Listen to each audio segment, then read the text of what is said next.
এক রাজার কঠোর এক ভুল, ক্ষমতার অহংকারে মত্ত এক মায়ের ভয়ঙ্কর অভিশাপ, আর এক পুত্রের তীব্র প্রতিশোধের আগুনে জ্বলতে থাকা সমগ্র নাগ জাতি। মহাভারতের সর্পনিধন যজ্ঞ বা শুধু একটি পৌরাণিক ঘটনা নয়, এটি ক্রোধ, প্রতিশোধ ও ক্ষমার এক চিরন্তন কাহিনী। সর্পসত্র যজ্ঞ মহাভারতের অন্যতম রহস্যময় ও ভয়ঙ্কর ঘটনা। এই যজ্ঞ করেছিলেন কুরু বংশের রাজা জনমেজয়।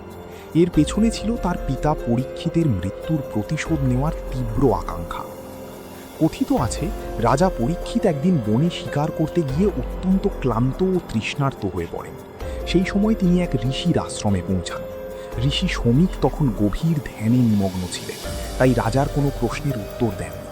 এতে পরীক্ষিত অপমানিত বোধ করেন এবং রাগের মাথায় একটি মৃত সাপ তুলে ঋষির গলায় ঝুলিয়ে দেন।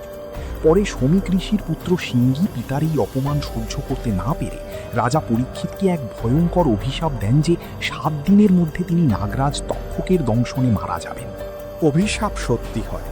৭ম দিনে শক্তিশালী নাগরাজ তক্ষক এক ক্ষুদ্র কীটের ছদ্মবেশে এসে পরীক্ষিতকে দংশন করে হত্যা করে।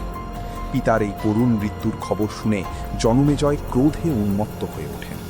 তিনি প্রতিজ্ঞা করেন পৃথিবীর সমস্ত নাগ জাতিকে তিনি ধ্বংস করবেন। সেই উদ্দেশ্যেই শুরু হয় ভয়ঙ্কর সর্পসত্র যজ্ঞ বা সর্পনিধন যজ্ঞ। যজ্ঞে এমন শক্তিশালী মন্ত্র পাঠ করা হচ্ছিল যে পৃথিবীর নানা প্রান্ত থেকে অসংখ্য সাপ আকাশে উড়ে এসে অগ্নিকুণ্ডে পতিত হতে থাকে। আগুনে পুড়ে একের পর এক নাগ মারা যেতে থাকে। এমনকি তক্ষকও সেই যজ্ঞের টানে অগ্নিকুণ্ডের দিকে এগোতে শুরু করে। তখন ঋষিপুত্র আস্তিক যজ্ঞস্থলে এসে জনমেজয়কে বোঝান যে প্রতিশোধ কখনো প্রকৃত শান্তি দেয় না এবং নাগরাজ তক্ষকের ভুলের শাস্তি সমগ্র নাগ জাতিকে দেওয়া উচিত নয়। তাঁর জ্ঞানপূর্ণ কথায় রাজা অবশেষে যজ্ঞ বন্ধ করেন, ফলে সাপজাতি সম্পূর্ণ ধ্বংসের হাত থেকে রক্ষা পায়। এই কাহিনী আমাদের শেখায়, ক্রোধ মানুষকে অন্ধ করে দেয়, কিন্তু ক্ষমা ও সংযমই শেষ পর্যন্ত সত্যিকারের ধর্মের পথ দেখায়। ভিডিও ভালো লাগলে অবশ্যই একটি লাইক করে চ্যানেলটিকে সাবস্ক্রাইব করে দেবেন। ধন্যবাদ।